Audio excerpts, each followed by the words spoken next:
What's up, man? It's Mac Miller. Right now, you're checking out GermanRhymes.de, where the fucking shit is happening, baby. Yeah.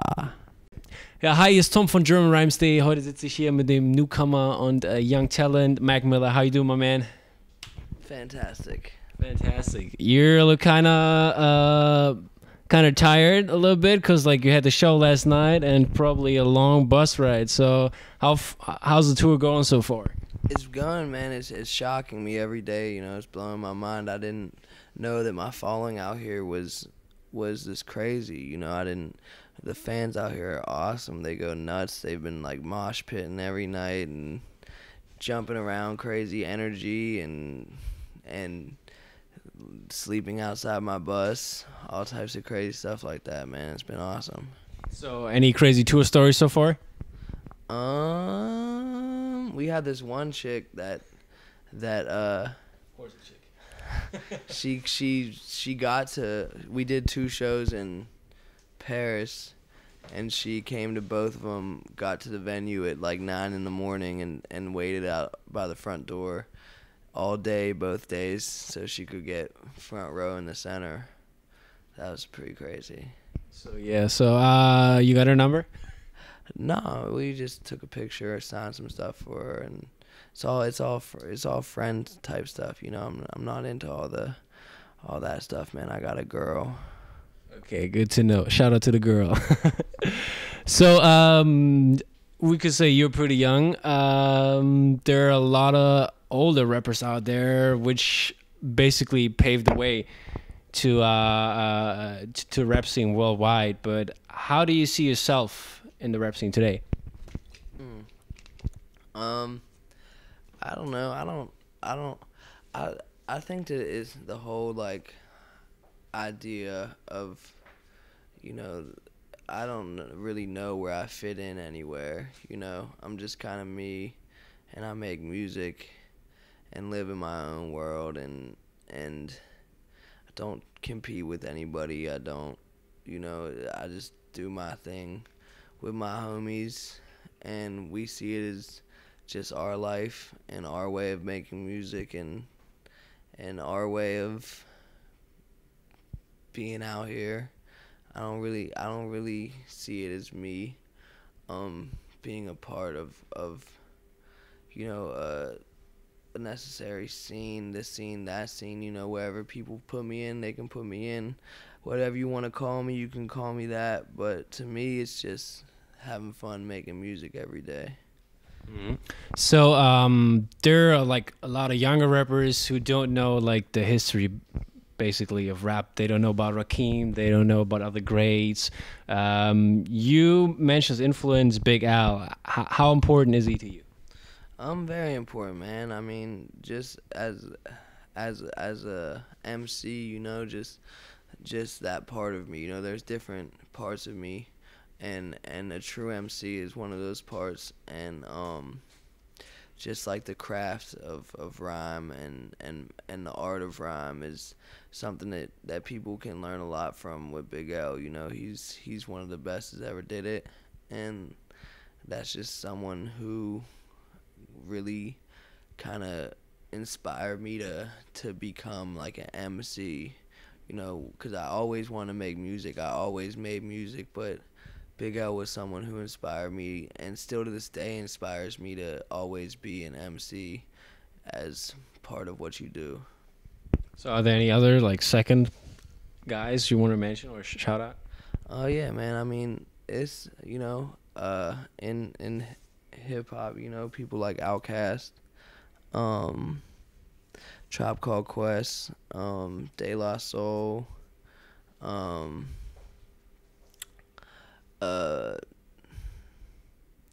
then going into like other types of music, you know, like the Beatles, the Rolling Stones, Sublime.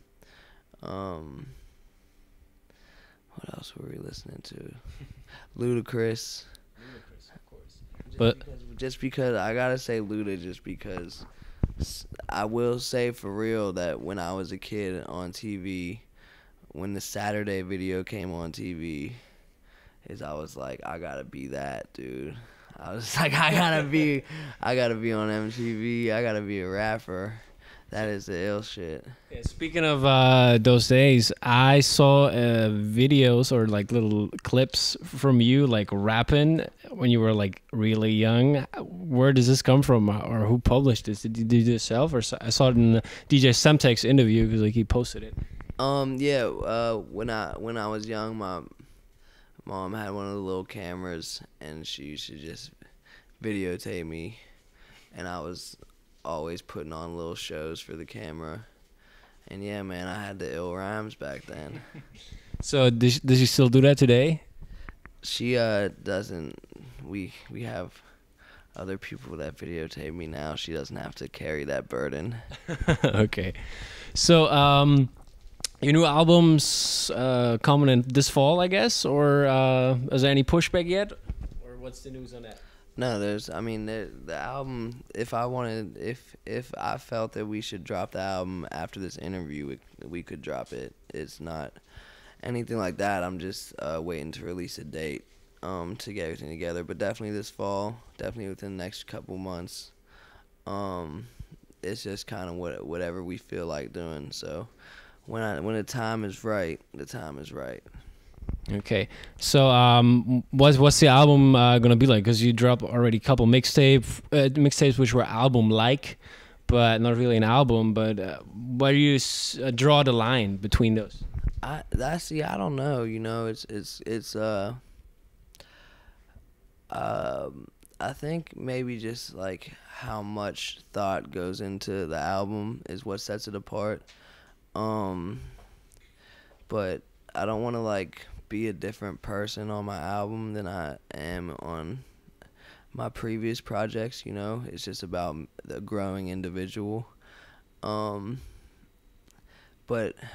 the difference is just really like the thought, and the album's basically like a little adventure and bringing people to Blue Slide Park, and it starts here and you go through some tracks, and then you go here, so it's like a little adventure. And yeah, Blue Slide Park. I can't say too much. I don't want to give too much away about Blue Slide Park. Yeah. But is it basically like when you mean adventuring, like walking through the city by Google Maps, basically? In some aspects, except that I don't think you can find Blue Slide Park on Google Maps. Well, you probably could. You can, but I'm saying you can find my crib on Google Maps. You can find anything, but it's more, you know, it's the adventure is more just like musically how it transforms as the album progresses. Okay. Gotcha. When it comes to like your music, and you're signed on Wiz Khalifa's label, is that right? Or do you distribute it over there, or how's this work? Well, no, Rostrum is an independent label in Pittsburgh that was started by Benji Grimberg and Artie Pitt and Radio Shack. That's just the homie. Yeah, and they Rostrum's first record that they had was, I don't know if you remember, Nitty Nasty Girl. You remember that song? Mm-hmm. That was their first record. They signed Nitty, and then they got Wiz, and that was very successful. And they have other artists on there, like people like Denora, Valley Porter, Scott Simons. Benji has this like secret collection of old music that's like his secret golden ticket that he won't tell anyone what he's doing with it.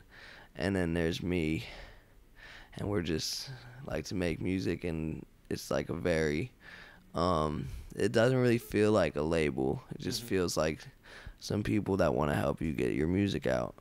So who did you or who brought you to the label? Was it like Wiz? Because like you were saying in some interview that you have like a deep friendship with him, or how's that relationship?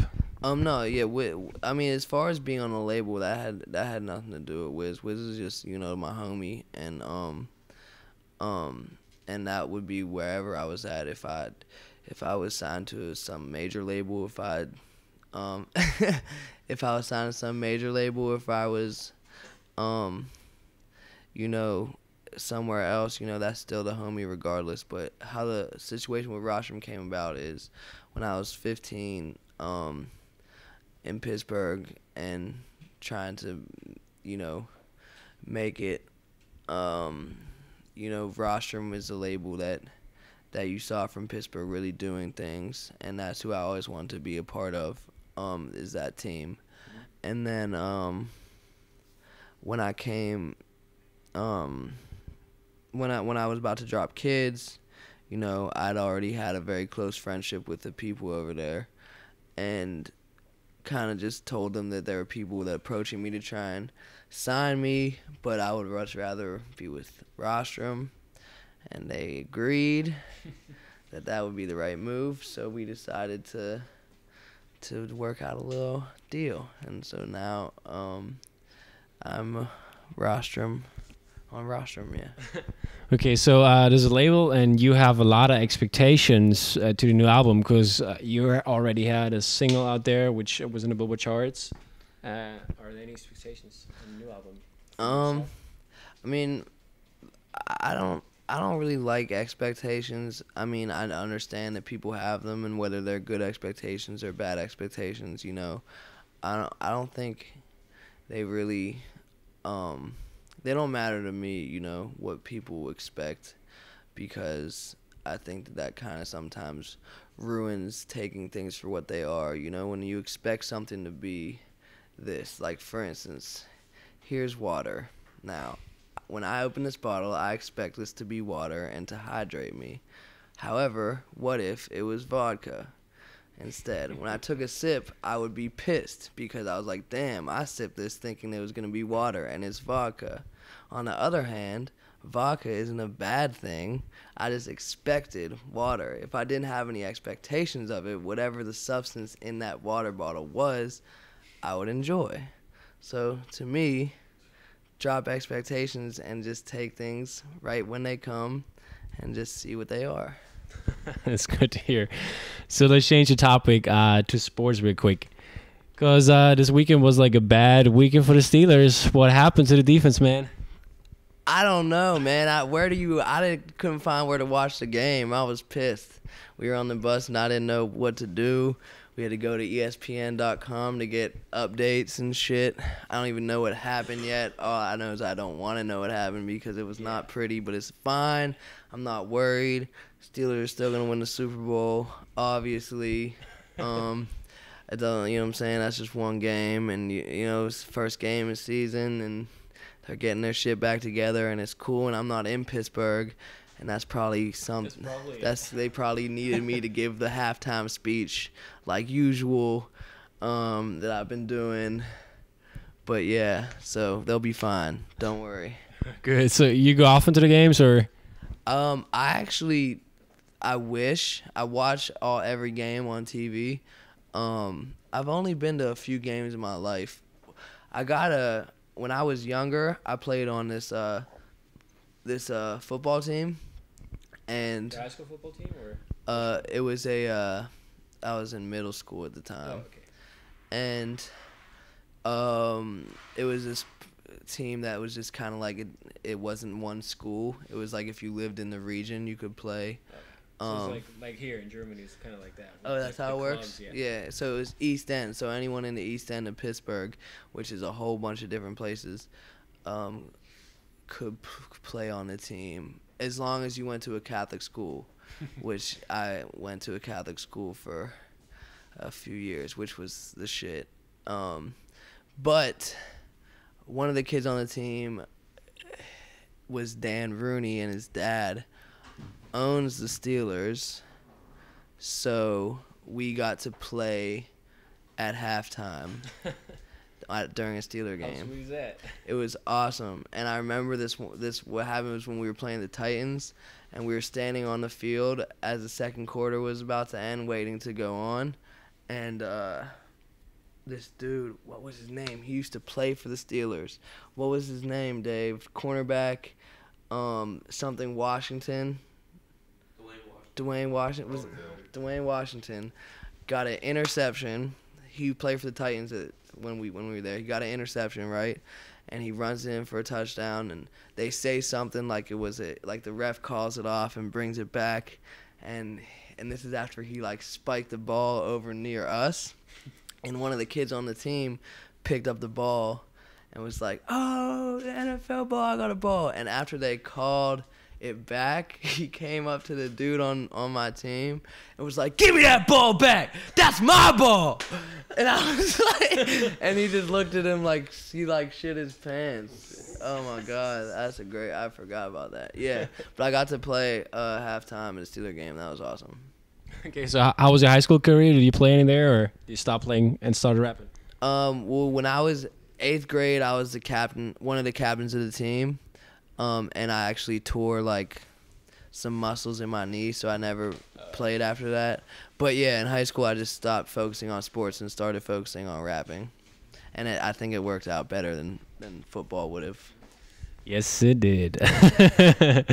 So yeah, what we're gonna expect from the show tonight? First Burl intro, probably. Just a lot of energy, a lot of fun. You know, the songs you like to hear if you know any, and hopefully you'll get to know me a little bit more, and just a good time. You can expect to smile. That's what you can always expect to do. Okay, sounds like entertaining and shame in pure form. Okay, all right then. Thanks for talking to us. Thank you, man. I really enjoyed it, and peace out. Peace.